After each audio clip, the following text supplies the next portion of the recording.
There was a saying in the village of Mbahi. If the forest whispers your name after sunset, pretend you did not hear it. It was one of those rules passed down from ancestors so far back that even the elders had forgotten the first time it was spoken. Children were warned before they could walk. Elders nodded gravely over the evening fires. The forest was sacred, yes, but also cunning, and within it lived spirits who delighted in games with no end. Nia had heard the saying countless times. She could recite it in her sleep, which was often interrupted by dreams of leaves that shimmered like mirrors and trees with eyes. Yet, like most children, she carried in her a deep, foolish kind of curiosity.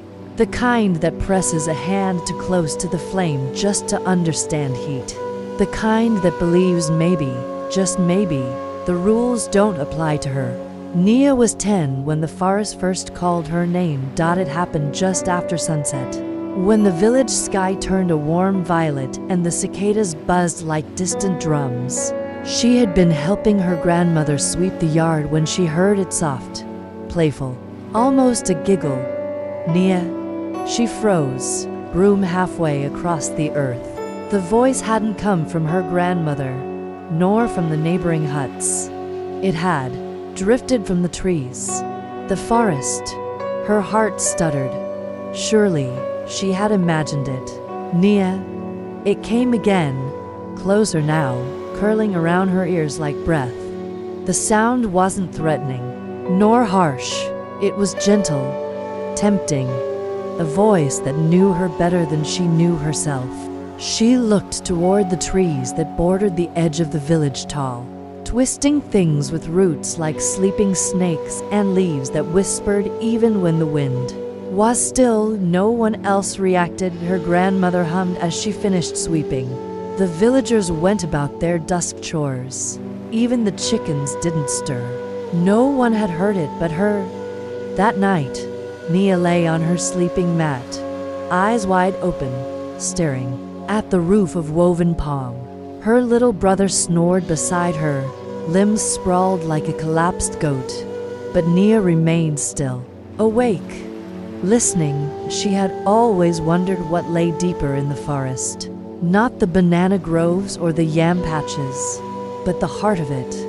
The places where hunters dared not tread, where old stones stood in circles, and trees leaned together like gossiping women. They said the forest changed its shape when it liked you or disliked you.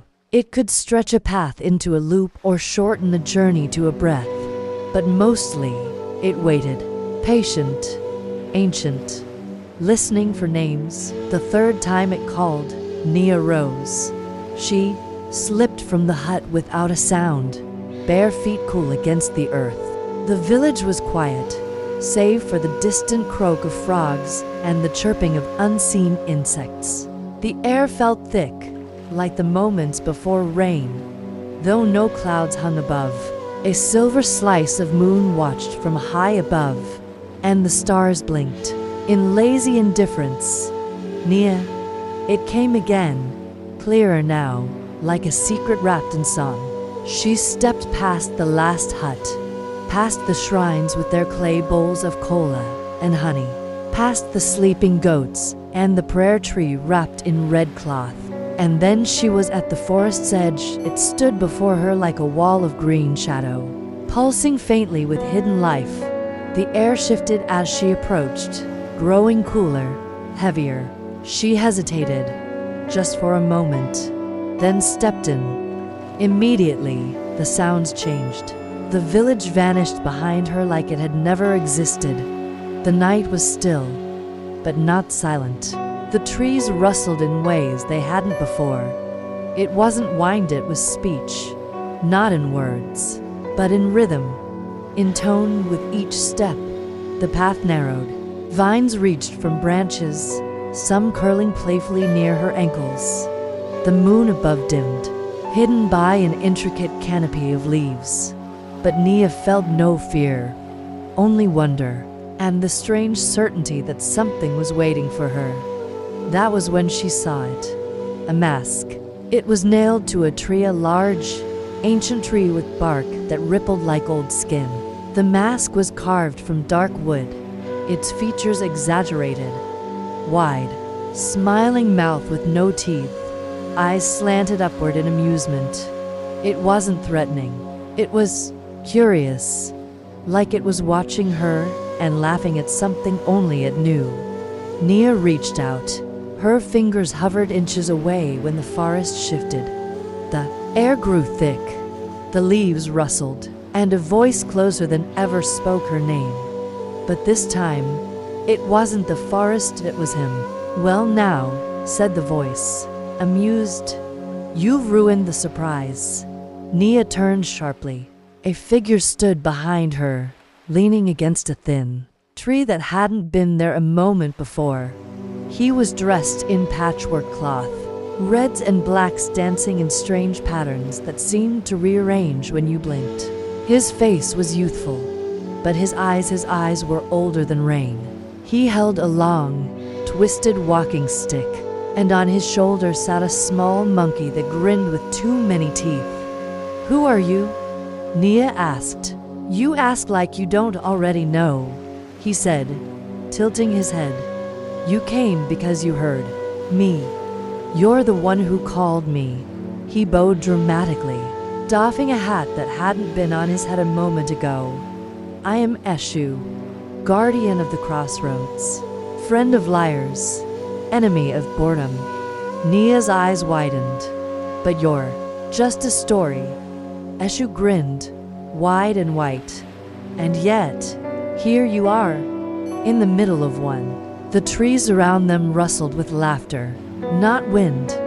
Laughter, quiet, childlike giggles echoing through the branches. "What do you want from me?" she whispered. Eshu twirled his staff. "Want? No, no. It is you who came. You answered the call. And so now, you must play." "Play what?" "The game," Eshu said, stepping forward. "The only game that matters.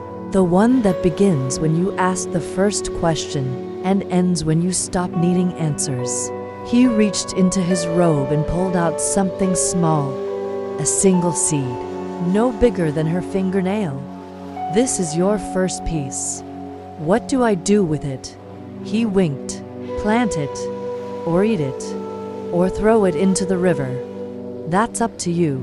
But whatever you choose, remember you started this." Nia looked down at the seed in her palm. It pulsed, faintly warm. When she looked up again, Eshu was gone. The trees were quiet. The mask still hung on the bark, smiling that same eerie smile. The forest watched, and Nia knew this was only the beginning. The seed still pulsed in Nia's hand long after Eshu vanished. She stood there, deep in the forest, feeling the heat of it press into her skin as though it had a heartbeat of its own. Round her, the trees leaned in just slightly. To be coincidence, and the night thickened like soup over flame. The mask on the tree still smiled, and in that quiet moment, Nia realized something strange. She could no longer hear the insects. The silence wasn't empty. It was loaded, expectant-like. The world was holding its breath. And though every part of her should have been afraid, she wasn't. Not truly. The fear that brushed her skin was the kind that came before a great discovery.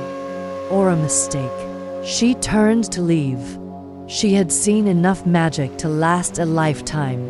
She would go back to her village, keep the seed hidden, and maybe bury it near the shrine where ancestors were said to sleep lightly. But when she turned and took a single step down the narrow path, her heart dropped. The path had changed. She was certain she had walked in a straight line, trees to her left, a large rock shaped like a sleeping lion to her right. But now the lion rock was ahead of her, the mask gone. Even the tree it had hung on had vanished as though it had never existed. Nia took a slow breath. "This is a trick," she whispered. "He's still watching." And of course, he was. Somewhere far behind her or ahead, soft laughter floated in on the wind. Not the cruel kind, but the amused, unbothered chuckle of someone who knew the punchline and was waiting for her to catch up. She tried again, this time marking a tree with her fingernail, dragging it down the bark. She walked for 10 minutes, passing thick vines, purple flowers that hissed when she brushed them, and a small, slow-moving snail with eyes that blinked like stars. And then the marked tree appeared again. Same scratch, same curl of vine at the base, same whisper of mocking wind. She had walked in a circle. No, not a circle, a loop. A path that pretended to go forward but always bent back on itself, like a question with no answer. Frustration began to rise in her chest. "Eshu," she called, into the trees. "I'm not playing anymore." Silence. Then, softly, from somewhere behind a wall of vines, "But you are, child." The game began the moment you listened. She whipped around, parting the vines. Nothing. She pressed forward, leaving the path entirely. Each step felt heavier, as if the forest were trying to pull her backward. Roots tried to catch her ankles. Leaves whispered warnings she couldn't quite understand. But Nia kept going, the seed now glowing gently in her pocket, as if guiding her by instinct. And then she saw him again, or at least, she thought it was him.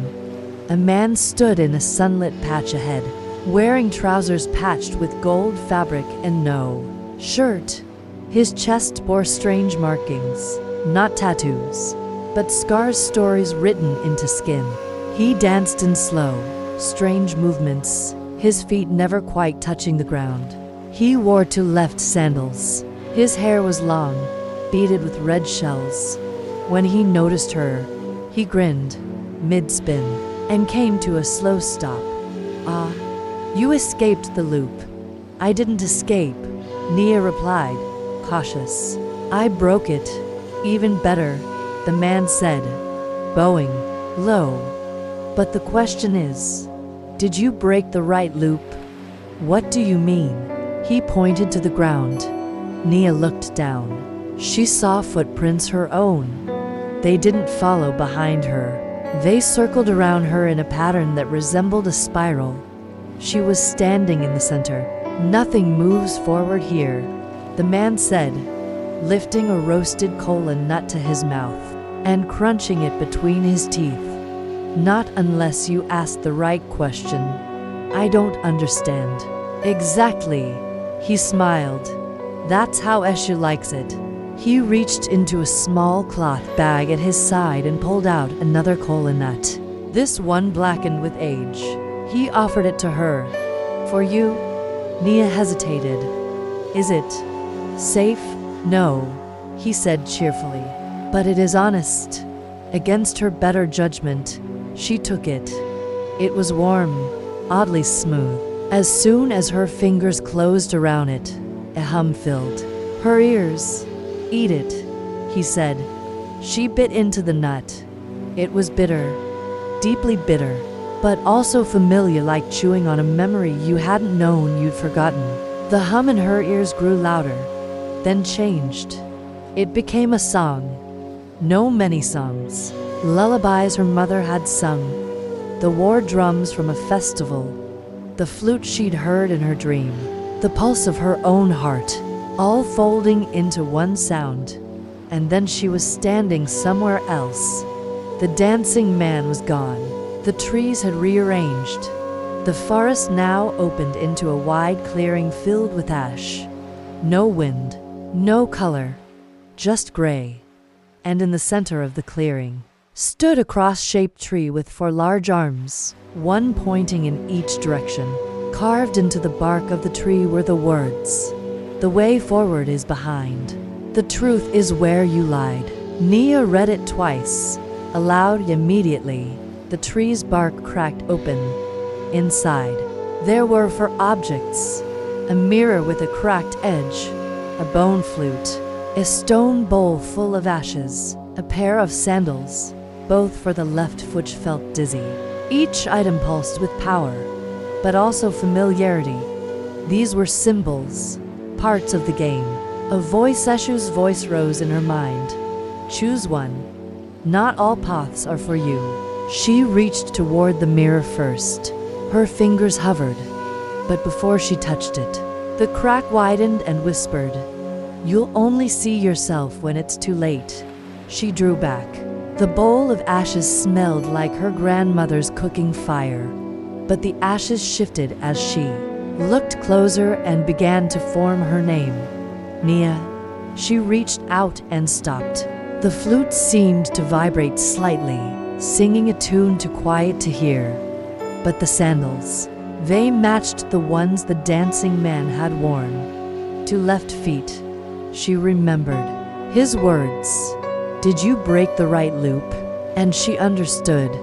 She picked up the sandals the moment her fingers closed around them. The ash blew upward, spiraling into a whirlwind of light. The clearing disappeared. The path beneath her reformed.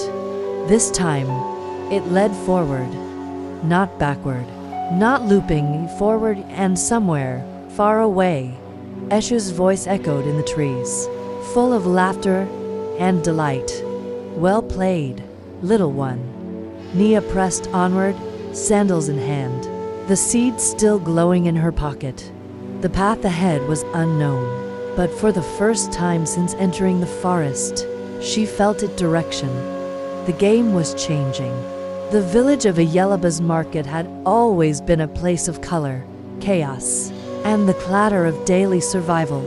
Traders came from distant lands, their sandals covered in red dust, and their wagons filled with woven baskets, carved amulets, dried herbs, and bolts of fabric that shimmered like river fish under the sun. But on this day, something was different.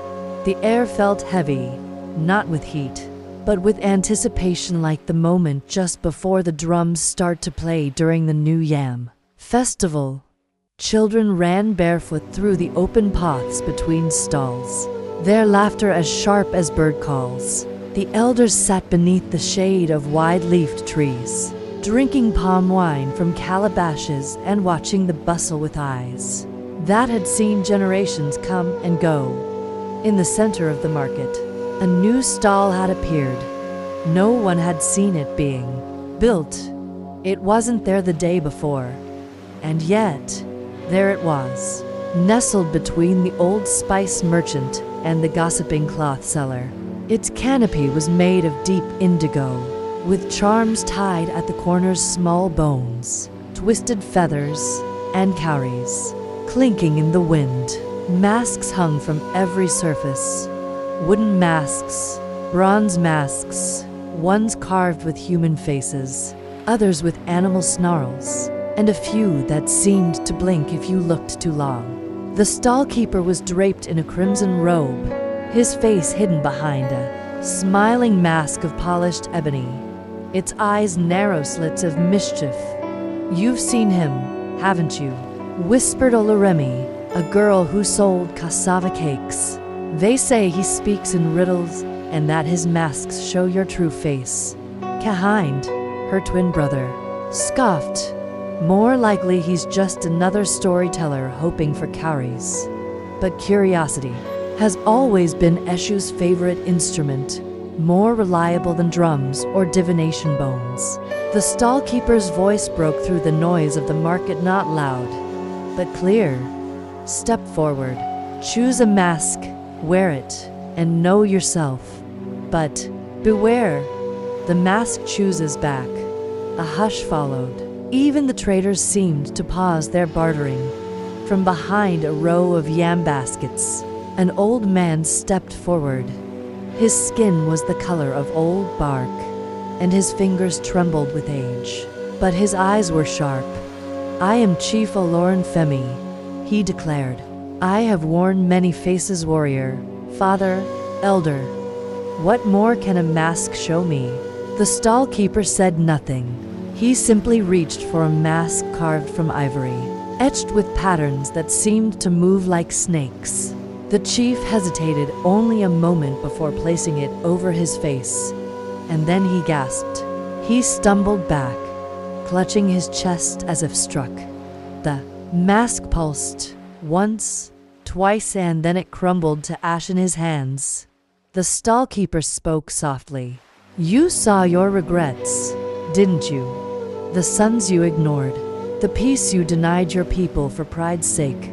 Chief Olorun Femi turned away, silent, and hobbled off without another word. Now the crowd buzzed with murmurs and speculation. Was it real? Was it trickery? But none could deny what they had seen. Then came Said, the weaver. She approached, eyes set with determination. "I have always been true. Let me try." The stallkeeper offered her a mask of blue clay, with delicate lines like river currents. She wore it, and her shoulders relaxed. A smile touched her lips. "I saw my mother," she whispered. "She forgave me." Tears streamed down her face, but they were soft, quiet tears, like rain that falls on sleeping leaves, and still, the mask swayed in the wind, waiting. Behind them all, unseen at first, stood a boy, not just any boy, but our trickster friend, Eshu, this time in the shape of a wandering musician. He wore no mask, for his own face was 1,000 masks stitched together. In one hand, he held a small drum carved from the wood of an iroko tree. In the other, a slingshot no bigger than a thumb. "Do you believe they see truth?" asked a man beside him. Eshu smiled. "They see something, whether it's truth or just what they need to see. Well, that's the real trick, isn't it?" He walked slowly toward the stall, where the masked stallkeeper gave the slightest nod, as if recognizing a brother, or perhaps a reflection. Eshu, pretending to be just another boy, tilted his head. "May I try one?" The stallkeeper paused, and then reached deep beneath the table to bring out a mask unlike the others. It was plain, no feathers, no carvings, just a smooth surface like still water. Eshu held it. It felt warm. He placed it against his face, and for the first time in centuries, he was alone. There were no voices of the forest, no laughter from the crossroads, no whispers of the gods, just silence. And in that silence, he saw nothing. Not mischief, not chaos, not even joy. He pulled the mask off quickly, blinking. The stallkeeper nodded, as if to say, "Even the trickster has truths he avoids." But Eshu only laughed. "Well played, brother. But remember, even still water can drown the careless." He turned back to the market, the clamor returning like a tide. People bustled about, exchanging stories, pointing at the mysterious masks, questioning what they themselves might see. And Eshu? He vanished again into the crowd, leaving behind nothing but a red feather and a whisper. Later that night, after the last lanterns had gone dim and the last calabash was drained, the mysterious stall was gone. No trace remained, not a rope, not a charm, not a footprint, only the memory of what was seen and one mask, resting at the base of a baobab tree, facing the stars. The sun filtered through the dense canopy of the forest, casting flickering golden shadows that danced like spirits over the soft earth. The forest had grown quieter now, as if it held its breath in anticipation of what was to come. Eshu walked with a slower gait this time. Gone was the mischievous bounce in his step. In its place was a careful, almost reverent pace, as though he was approaching something sacred. And indeed he was. In the heart of the forest stood the ancient baobab tree, wider than 10 men with arms outstretched. Its roots seemed to clutch the earth like giant hands, and its limbs arched into the heavens as though whispering secrets to the gods.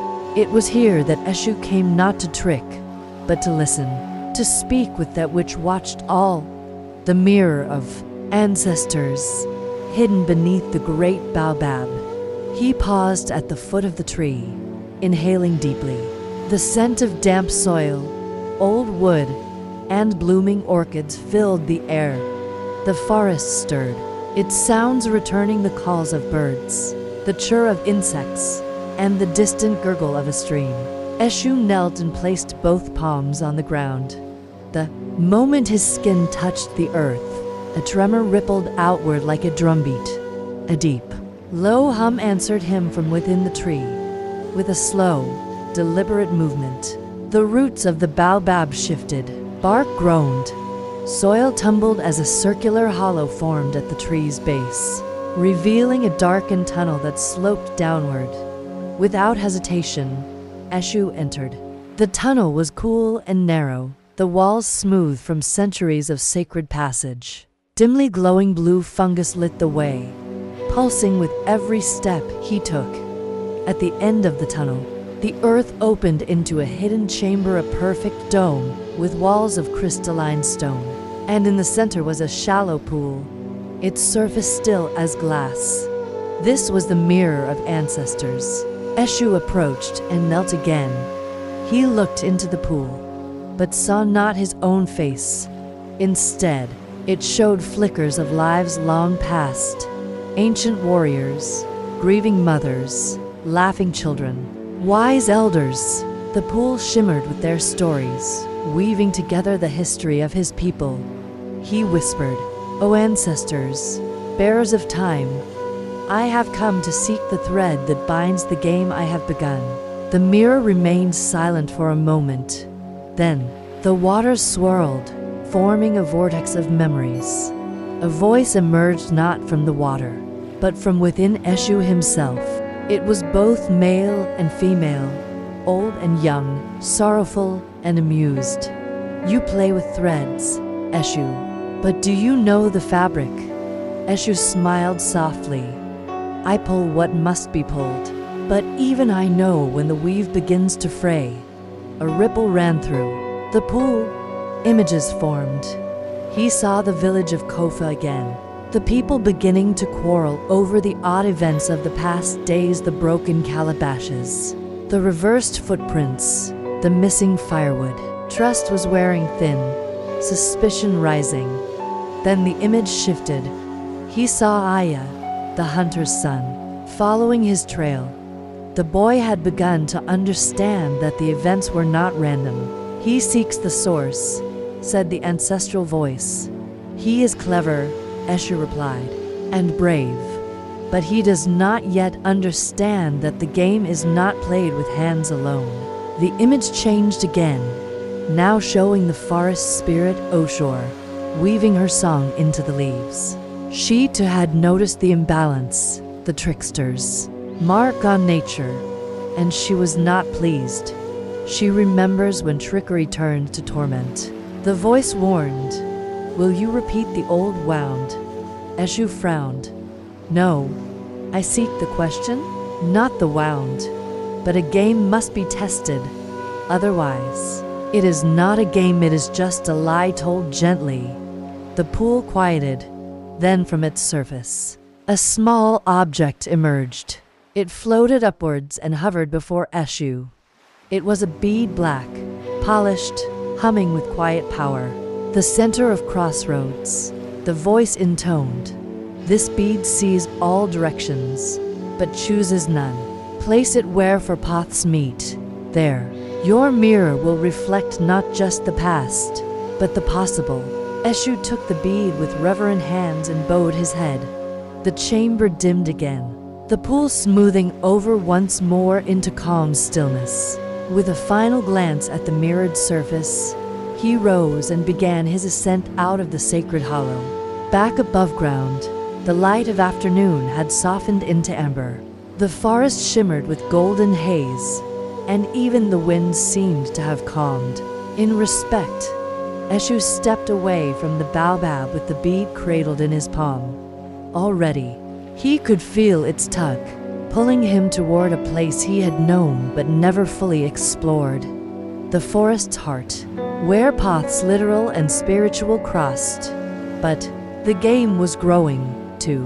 As he walked, the bead warm against his skin, Eshu felt other forces stirring. The spirits were watching now, not just curious, but wary. Some found joy in his games, others found threat. The balance between mischief and chaos was ever thin, and even a trickster had to be careful not to step too far. Before long, he reached a clearing where four narrow trails converged. One led to the mountains, one to the river, one back to Kofa, and one deeper into the unknown wilderness. Eshu stood in the center and placed the bead on the ground. The earth immediately reacted a pulse of energy, not violent but deeply firm, like a heart resuming its beat after a long pause. In the moment that followed, Eshu saw flashes in his mind, not visions exactly, but fragments of futures.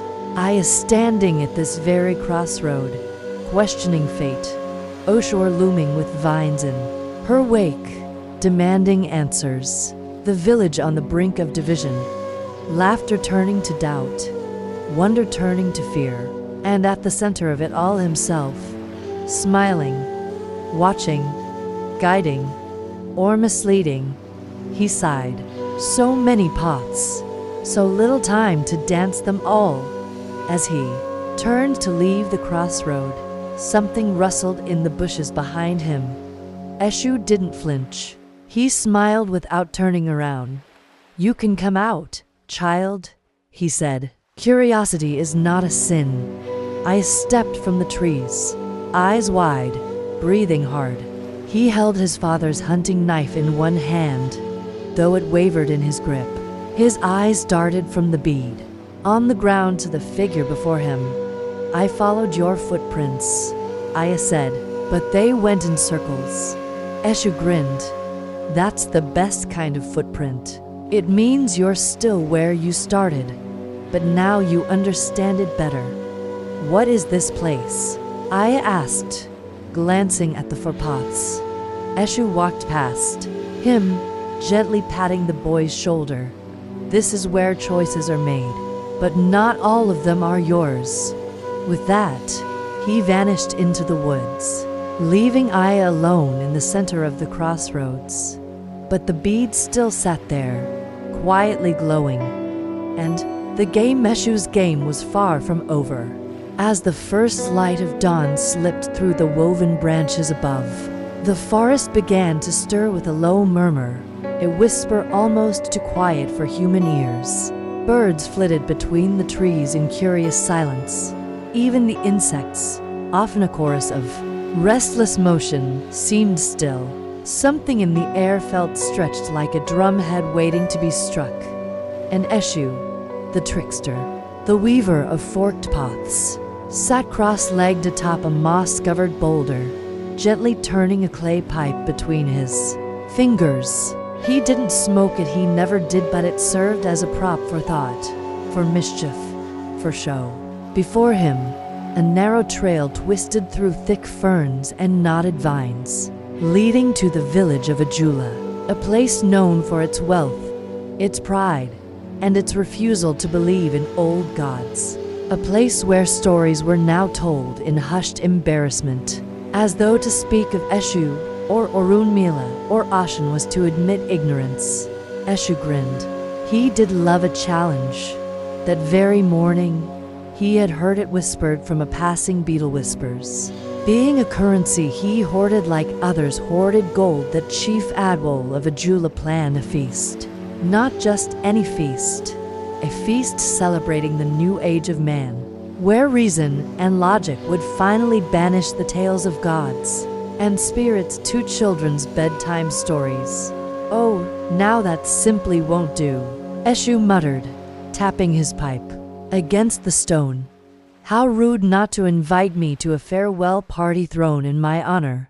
So he stood, straightened his tattered robe, and with a tilt of his head, stepped off the boulder and into Ajula, hundreds of miles away. Just like that, the village was abuzz with preparation.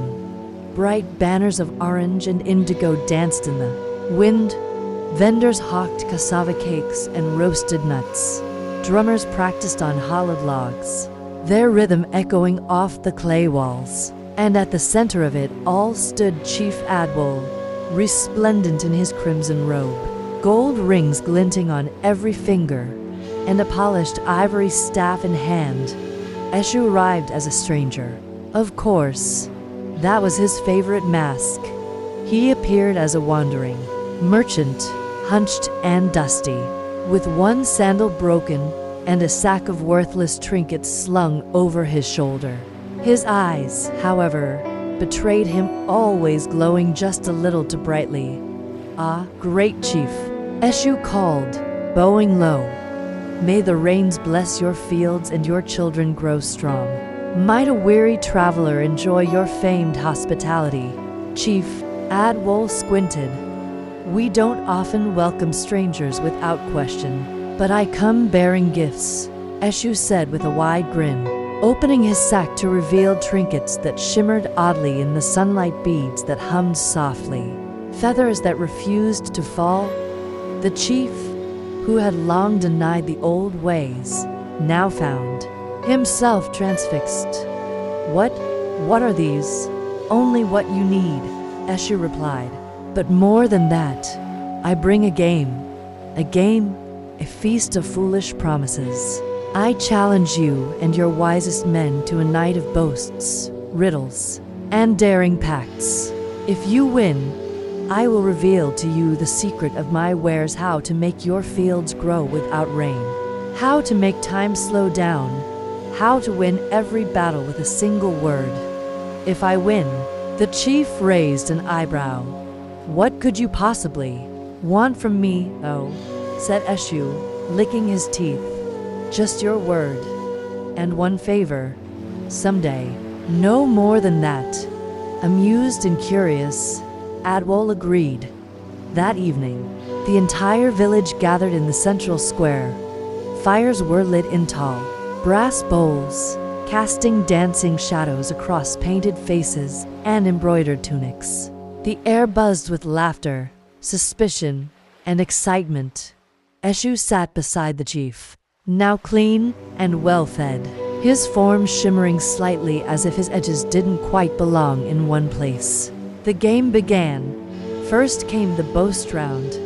Each elder stepped forward to proclaim something outrageous about themselves: the strength of 10 men, the ability to tame lions with their voice, the power to read the stars. Eshu laughed at them all and matched every boast with one of his own.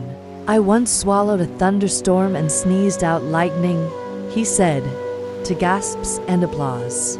Then came the riddle round. The village's best thinkers presented puzzles long deemed unsolvable. Eshu answered each with annoying ease. "I walk without feet. I sleep but do not dream." "What am I?" one asked. "You are a shadow," Eshu replied, yawning. And finally, the round of promises. Each player had to make a vow in front of the village, something so bold, so foolish, that it would either break them or make them legendary. One elder vowed to build a house without touching the earth. Another swore to live without food for a year. A warrior promised to defeat death itself. Eshu stood last, and when the time came for his vow, he raised his pipe to the sky. "I vow," he said, "that tomorrow, not a single person in this village will remember why they built this feast. Not a one will remember this contest. Not even you, Chief." Laughter broke out. Impossible, absurd, tricksters talk. But Eshu just smiled. The next morning, the sun rose bright and golden.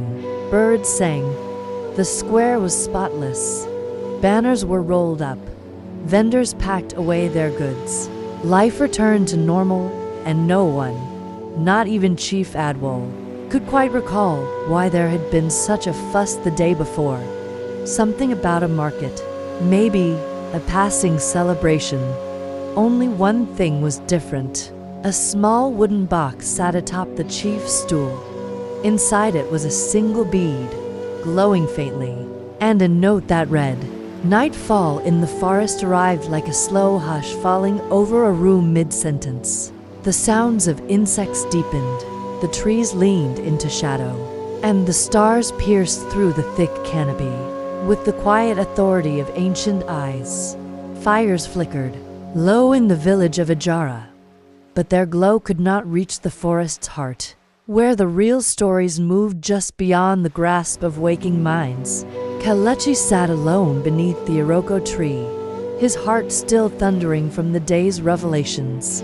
He had seen Eshu, spoken with him even, and Eshu had not asked for worship, nor fear. He had asked for a favor, or rather, he had proposed a game, one that would soon require a price. 3 tasks, Eshu had said, his eyes gleaming with mischief, and something darker beneath. Each one will test a part of you, the boy, the warrior, and the man. Now, at midnight, Kelechi returned as instructed, the silence of the woods pressing in around him like a weight. The wind had gone still. Even the crickets paused their nightly music, as if wary of what might answer back. A soft rustling interrupted the stillness. A black rooster stepped out from behind the roots of the Iroko tree. It blinked at Kelechi, then spoke not in words, but in the voice of memory. It was Eshu's laughter, light and edged with the glint of something ancient. Well, came Eshu's voice as he emerged fully from the shadows, adorned in the same mismatched garments, one sandal red, the other white, and a staff that seemed to pulse with light only Kelechi could see. You've come. You're not nearly as dull as the last one. The last one. Don't worry. He didn't last long. Eshu leaned on his staff, inspecting Kelechi like a pot being examined. At the market, you've done well so far. But now comes the fun part. Kelechi tensed. The first task. Eshu grinned. No. The bargain. Kelechi frowned. You already gave the task. What bargain? Eshu crooned, wagging his finger. But every game begins with stakes. I do not offer power for free, child. Even the gods respect the balance. Before you start your 3 tasks, you must offer something in return. Call it commitment insurance. Kelechi hesitated. What do you want? Eshu's eyes narrowed. I want what you value. Something precious. Something not easily replaced. Only then do you enter my game fully. Kelechi thought of his mother's cooking pot, the only thing passed down from his grandmother. He thought of his carved bone flute, which had taken him weeks to perfect. He thought of Amina, the village girl whose smile lingered in his chest long after she had walked away. I have little, he said honestly. But still something, Eshu said, kneeling. Give me the memory of your first dream. What? The very first dream you ever had. Before you had words. Before you knew fear. The one your mother saw on your face as you lay in her arms. Barely formed. The one that made her say, this boy will go far. Kelechi blinked. I don't remember. That dream? Exactly, said Eshu, touching Kelechi's forehead with a cold finger. And now you never will. A wave passed through Kelechi, not painful, not even uncomfortable, just absence. Like something small and delicate was plucked from his chest and vanished, leaving no mark. He didn't know what he had lost, only that it mattered. Now, Eshu clapped. Task 1. The shadows stirred. From behind the tree, a figure stepped forward. At first, Kelechi thought it was a man. Then he realized it was a mirror image, his exact double, down to the scar on his brow. This is you, Eshu said. But him? I don't understand. This version of you never met me, never followed the call. He stayed safe. He obeyed. He married young, died old, and never once stepped beyond the edge of his village. Your task is simple. Defeat him. Kelechi stared at his double. who looked back without emotion. No malice, no joy, just waiting. You want me to fight myself? Eshu smiled. Or walk away. But if you do, the path ends here. Kelechi hesitated. He was strong. He had trained. But facing himself, with all his flaws mirrored back, it was a different kind of fear. Still, he stepped forward. They clashed, not with blades, but with memory. The double showed Kelechi visions, a peaceful home, children's laughter, a life of soft joys. Kelechi showed the double a burning village, loss, pain, and the sharp clarity of purpose born from suffering. They struggled, not with fists, but with truths, and in the end, Kelechi stood alone. Eshu clapped slowly. You chose the path of fire over comfort. Good. That was the first test the boy in you, longing for safety. Kelechi's chest heaved. Sweat ran down his face. But inside him, something solidified. Come, Eshu said. The second task. Wait by the river.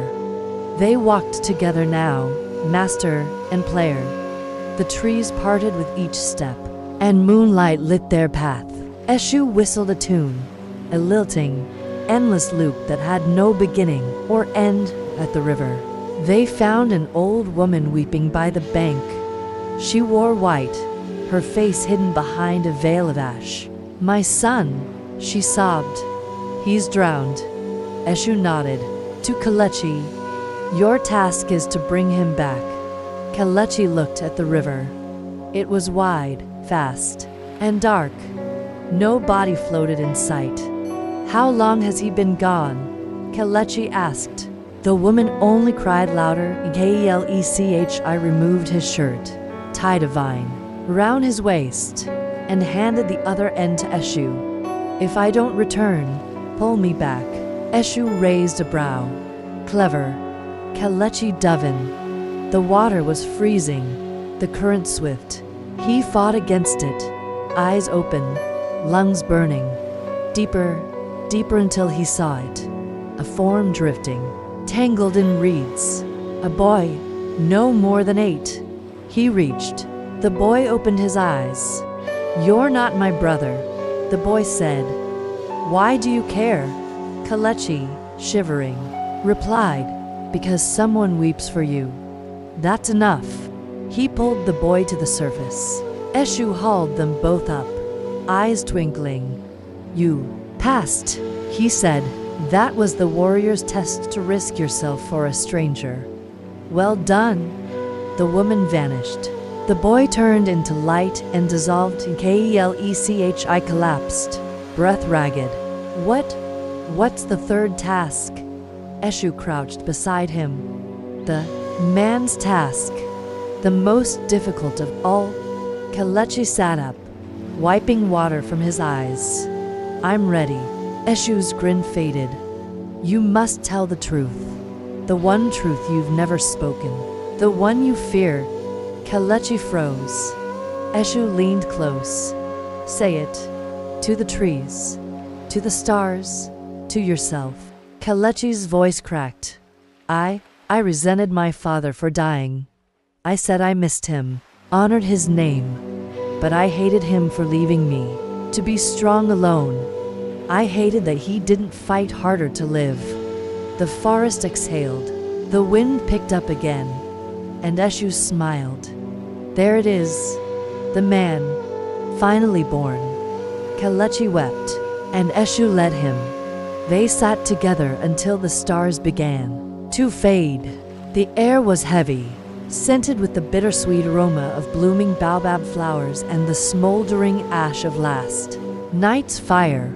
Morning came reluctantly to the forest, filtered through thick canopies that painted everything in layers of green and shadow. The village of Odu, still drowsy from the chaos of the previous days, barely stirred.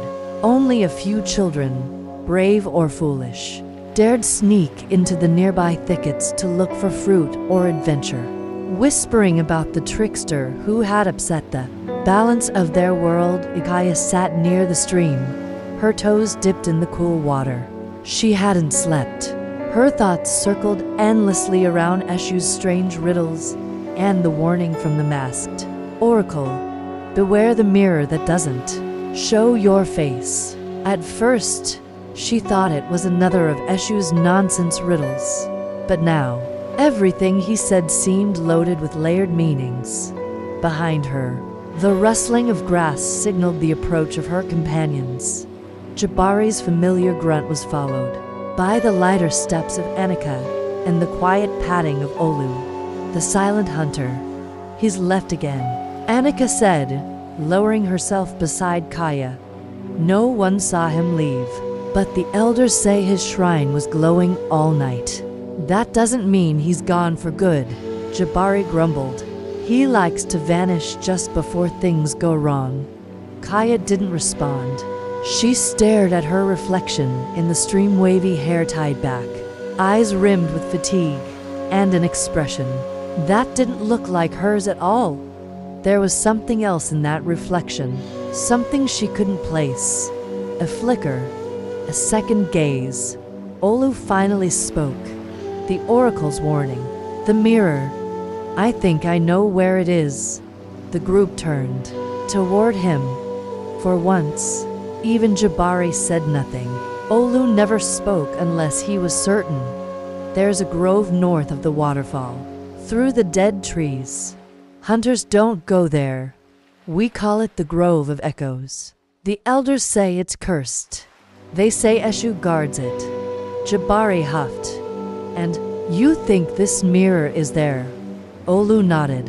If there's anything in this forest that doesn't show your face, it's that place. Kaya rose, brushing dirt from her skirt. Then we go. It wasn't a discussion. The group had grown used to her quiet leadership. Without Eshu around to guide or mislead them, she was their compass. They traveled in silence, the sounds of the forest growing more unnatural with each step. Birds no longer chirped. The air felt colder. The trees twisted into gnarled shapes, and the sunlight, already sparse, barely touched the forest floor after what felt like hours. They reached a clearing surrounded by dead trees, brittle and gray. In the center stood a large stone frame, too symmetrical to be natural. Vines covered most of it, but at its center was a reflective surface not of glass, but of polished obsidian. It pulsed faintly with a blue light. The mirror, Annika whispered. They approached cautiously. The mirror was as tall as a man and wide as two. Kaya stepped forward first and peered into it. She gasped. It was her, but not her. The reflection stared back, but it did not mimic her movement. It smiled when she did not. Its eyes gleamed with mischief, and slowly, it raised a finger to its lips. Jabari stepped beside her, his reflection doing the same, only his grinned cruelly, more like a shadow of himself than a mirror image. It's not us, he muttered. Olu circled the structure.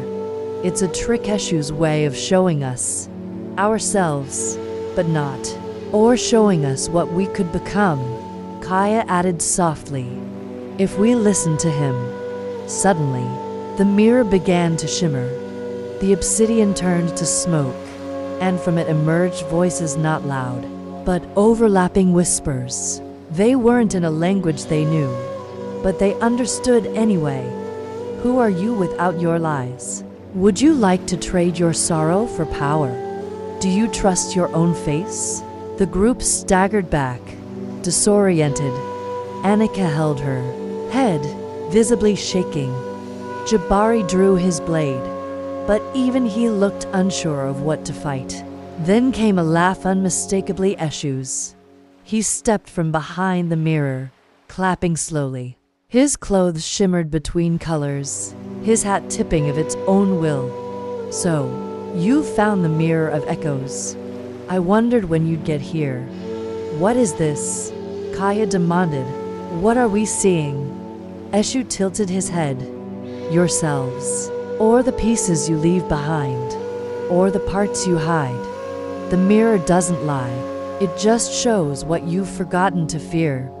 Jabari growled. Enough riddles. What's the point of this game? Eshu grinned wider. Everything. Nothing. The point is to see if you still choose to be who you are when shown what you could be. Some break. Some embrace the shadow. What will you do? The whispers grew louder. Kaya turned back to the mirror. Her reflection was weeping now, tears of blood. It pointed at her, then at the others, then vanished, leaving only the cool, black stone. She looked back at Eshu. What do we have to do? Eshu's eyes gleamed. Face it. That's all. Step through. If you come out on the other side as yourself, then perhaps you're ready. One by one, they stepped forward. Jabari went first, blade drawn. Annika followed, trembling. Olu nodded once and vanished through the mirror's surface. Finally, Kaya stood before it. She saw nothing now, just her reflection, neutral and waiting. She stepped in. The world dissolved into color and noise. She saw memories, fears, moments of doubt. She saw herself lying, stealing, betraying. She saw what she could become: powerful, cold, unfeeling. She also saw light, the good she'd done, the mercy she'd shown. When she emerged, gasping on the forest floor, she found the others waiting. You passed, Eshu said, oddly quiet. What was that? Annika asked, wiping her eyes. A mirror, Eshu replied, of what the forest remembers about you. You faced it. That's more than most can do. He flicked his fingers, and the obsidian shattered, vanishing into ash. The next test, he said, won't be so forgiving. Dawn crept slowly over the forest canopy, bleeding a gentle light through the high branches, until each leaf shimmered with dew-like glass beads strung across the sky. Kato and Nia stood on the edge of a clearing they had not seen before, a grove surrounded by barkless, silver trees that reached upward like bony fingers frozen mid-gesture. At the center of the grove sat a great round mirror, propped up against a crooked fig tree, its surface polished so bright that it reflected the world behind them perfectly. But when they stepped closer, they noticed something was wrong. The reflection showed the grove. Yes, but not them. Kato tilted his head. Do you see us? No, Nia whispered, narrowing her eyes. But something is there. Look again. Where their reflections should have been stood to shadowy version, same size, same posture, but with flickering, dark energy curling around their feet like smoke. The mirror shadows didn't mimic them precisely. They shifted, twitched, sometimes tilting their heads in opposite directions, and their eyes shimmered with a reddish glow. A breeze stirred the tall grass around their legs. Kato stepped back. I don't like this. Eshu sent us here, Nia said slowly, her voice almost lost in the hush. He said this grove would test the root of who we are. This must be the test. As if summoned by the mention of his name, a faint chuckle echoed through the trees. The air smelled briefly of spice and ash, like burning incense mixed with cracked pepper. They turned, but no one was there. Eshu, Kato called out. What is this place? But only the wind replied. The mirror pulsed once softly, like a heartbeat. Then again, stronger, and then the shadows stepped out of the mirror. Their forms emerged slowly, peeling away from the surface like thick oil being drawn from water. The shadows were them, but not quite. Kato's double had a permanent scowl and clenched fists, his eyes full of rage and bitterness. Nia's shadow wore a twisted smile, her eyes darting with suspicion and contempt. They said nothing, but began to circle the real Kato and Nia like wolves sizing up prey. What do we do? Kato murmured, I think. Nia swallowed. I think we fight, but not with fists. She stepped forward and addressed her double. What do you want? Her shadow blinked slowly, then said in a voice both hers and not hers. You should have left the village. You were always too soft. You followed dreams that made no sense. You trusted Eshu, the god of chaos. That's not true, Nia replied, though her voice trembled. Her double smirked. Isn't it? You seek purpose in a world that plays dice with fate. Look around you. Have you found purpose? Or just more questions? Meanwhile, Kato's double sneered at him. All those years you wished to be a warrior, but when tested, you hesitated. When the beast came, who ran first? You did. You think carrying a spear makes you brave. I didn't run, Kato began. You ran inside. You hide behind smiles. You laugh too easily. You care too deeply. That's not strength. That's weakness. The mirror pulsed again. The clearing darkened slightly, as if the sun above had been partially swallowed. These are our doubts, Nia said suddenly. They're not real, not fully, but they are part of us. So how do we win? Kato asked. Maybe we don't, she said. Maybe we accept. She stepped forward again, even as her double hissed and bared teeth.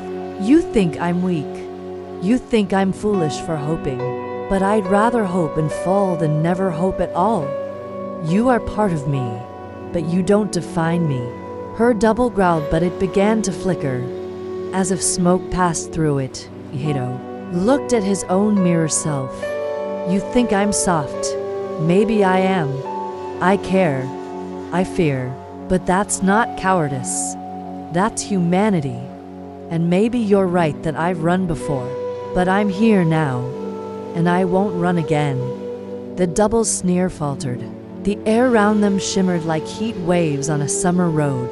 The shadows began to crumble like sand caught in wind. Their eyes dimmed, their shapes folded inward, and dissolved back toward the mirror. And then, the mirror cracked, a single fracture.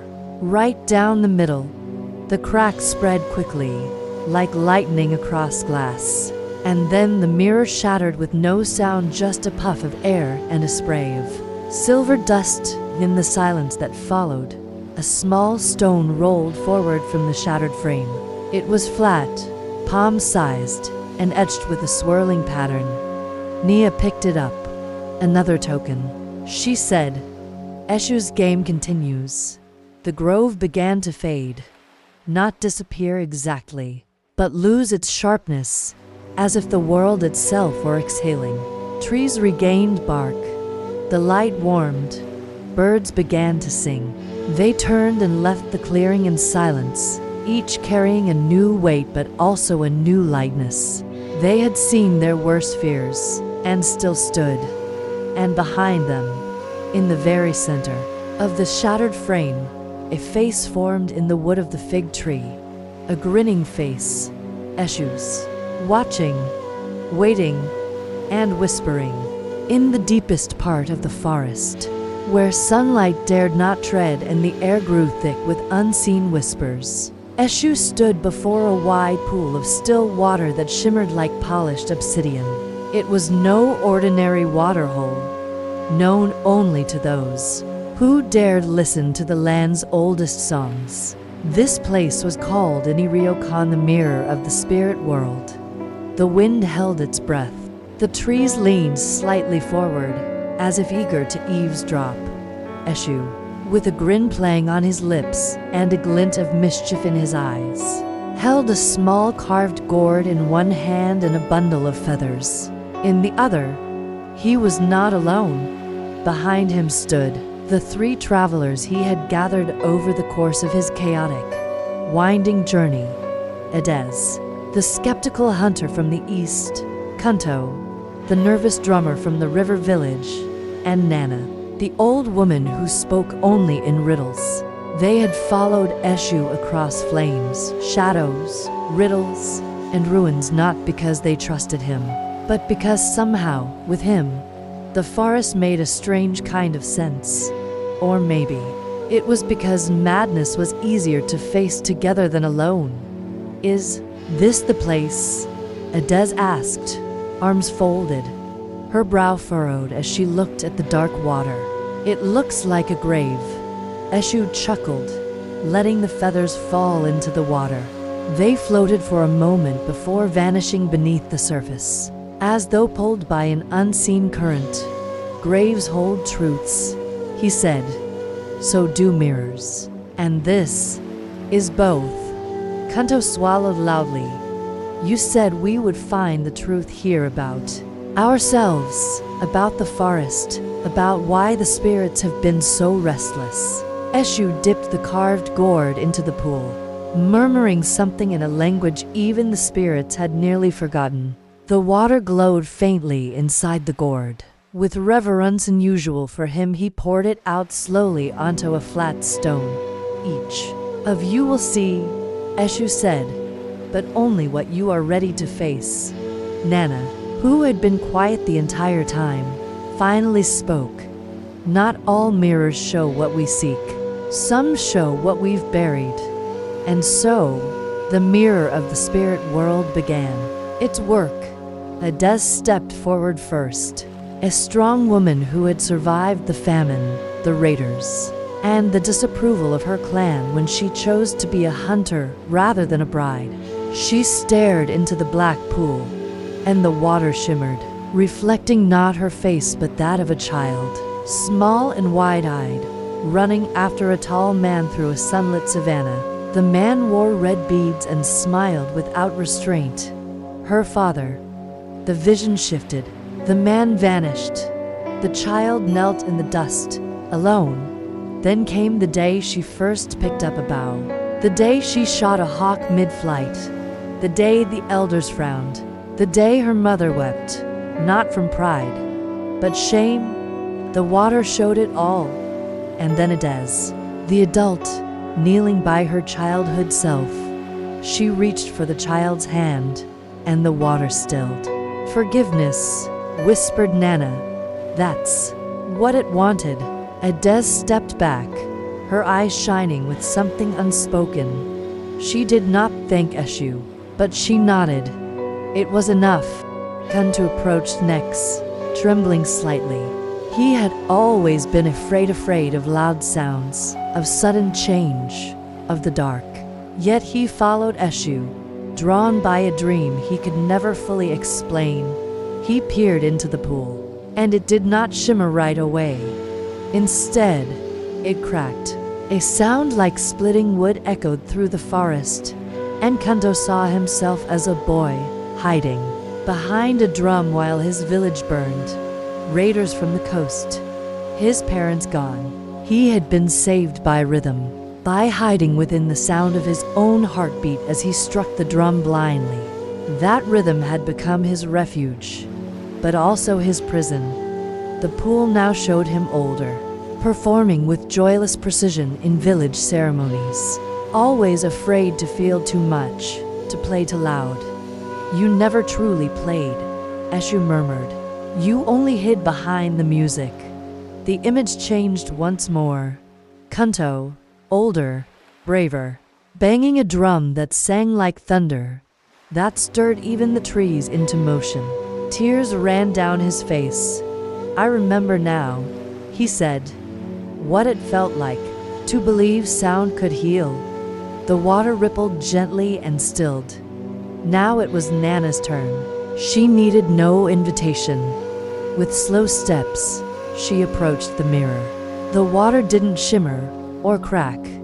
It boiled, steam rose as if the forest itself had held its breath too long. Nana stared. Her reflection warped young, then old, then young again. She was many women. A mother, a widow, a midwife, a liar, a prophet. Then came images the others couldn't see, only she understood them. A secret she had buried beneath the roots of a dying tree. A name she had erased from every memory but her own. A deal she made with a spirit when her son fell ill. A promise broken. The water turned red. Eshu leaned forward, concerned now. You never told me you went that far, old woman. I didn't need to, Nana replied, calm as always. The forest never forgets.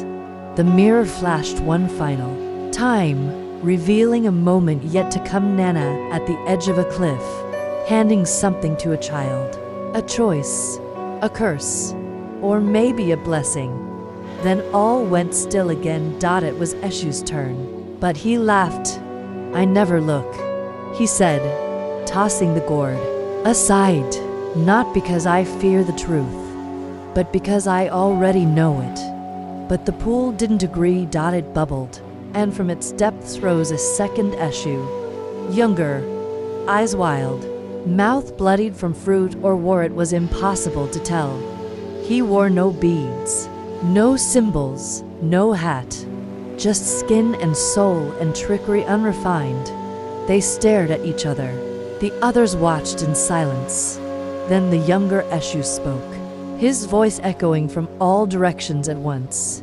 You forgot why you started. Older Eshu narrowed his eyes. I never forget. Then why do you play games that end in ruin? Why guide mortals through mazes with no exit? Because they need the maze to grow. The younger version tilted his head. Or do you just like the sound of their confusion? Silence. Then both smiled. The same smile. And the younger one dissolved into mist. The mirror faded back to stillness. Night had fallen. The forest exhaled. None of them said anything as they turned away. But something had shifted. Not just in them but in the forest itself. The trees now stood straighter, the air lighter. Somewhere in the distance, a bird sang a tune not heard in generations. They walked until the mirror was out of sight. Eshu led them, humming softly. Behind them, the pool of water rippled one final time, and a pair of eyes opened beneath its surface, watching, listening. The forest was silent in that ancient way that wasn't truly quiet. Wind rustled the upper branches like whispered secrets. Distant birds gave one another sleepy warnings as dusk spilled gently over the leaves. It was the hour of returning when the trickster walks unseen. Eshu stood at the crossroads again, the worn staff in his hand humming faintly with mischief yet to come. He had been gone from this part of the world for what felt like lifetimes. Yet nothing had changed. The trees still leaned in the same peculiar angles. The stones still hummed with faint stories of old dances. And the spirit saw. The spirit still whispered, if one was clever enough to listen. This night, however, Eshu was not here to play a game. Not entirely. Tonight, the forest had summoned him. The call had come on the smoke of a small village fire. A girl had sung his name wrongly, loudly, but sincerely. That was enough. He always answered songs that mixed truth with foolishness.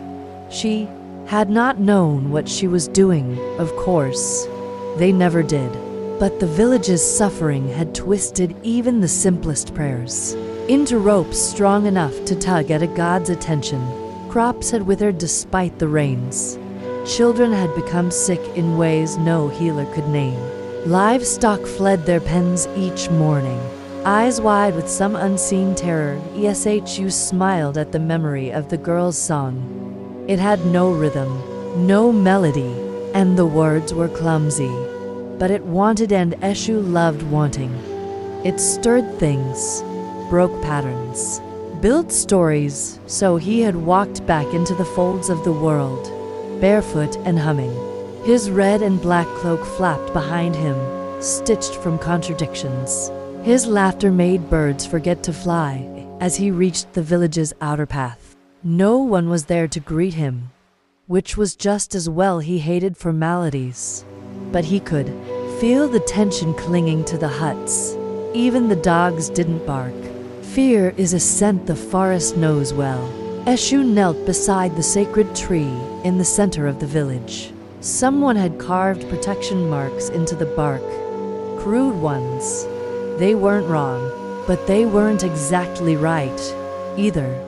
He touched them, gently, humming a low tune.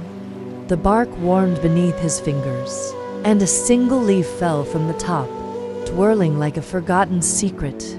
"You're early," said a voice behind him. Eshu grinned, not needing to turn around. "I'm never early. I arrive at the moment the story demands me." The elder stepped forward, leaning heavily on his staff. His eyes were tired, but not unkind. "You were called in panic, not trust. You know that." "Yes, I know," Eshu said, rising. "But I am Eshu. I come for panic and for play, for ruin and restoration. Fear and joy taste the same to me." The elder frowned. "Then you know what threatens us."